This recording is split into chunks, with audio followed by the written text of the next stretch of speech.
Les lacs du Connemara est une chanson de Michel Sardou créée en 81 sur l'album du même nom. Le texte est signé Pierre Delanoë et Michel Sardou sur une musique de Jacques Revaux. La chanson a été écrite et composée à Saint-Georges-Motel dans l'Eure, dans la propriété de Michel Sardou. Ayant souffert de la chaleur à la suite d'un long voyage, le synthé séquential Prophète 10 de Jacques Revaux donnait un son proche d'une cornemuse, ce qui donna l'idée à Michel Sardou d'écrire une chanson écossaise.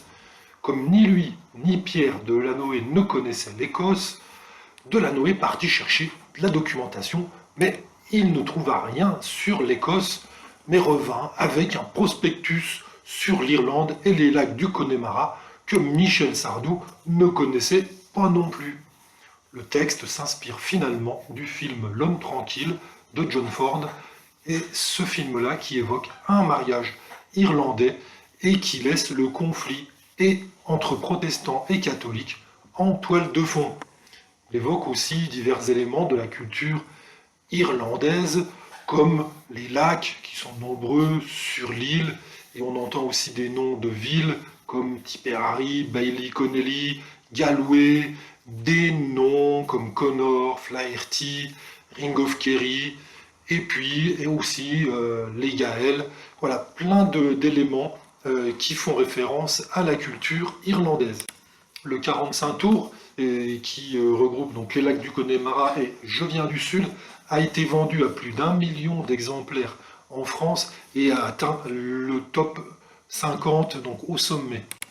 Le 15 novembre 2011, à l'occasion du 30e anniversaire de la chanson, Paul Cavanagh, ambassadeur d'Irlande à Paris, a même remis symboliquement les clés du Connemara à Michel Sardou. Et la chanson a connu, à partir des années 2000, un regain de popularité au sein de la communauté étudiante, les lacs du Connemara étant plébiscité pour sa structure musicale évolutive. Eh bien, elle est souvent jouée en fin de soirée et ça indique aux étudiants que la soirée est finie et qu'ils peuvent rentrer chez eux.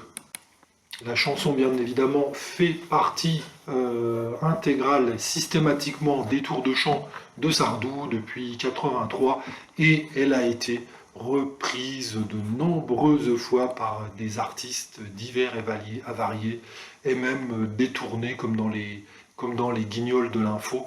Voilà, une chanson qui au départ devait parler d'Écosse, qui a parlé d'Irlande, que n'avait jamais visité Sardou et Pierre Delanoë, qui en ont pourtant signé le texte.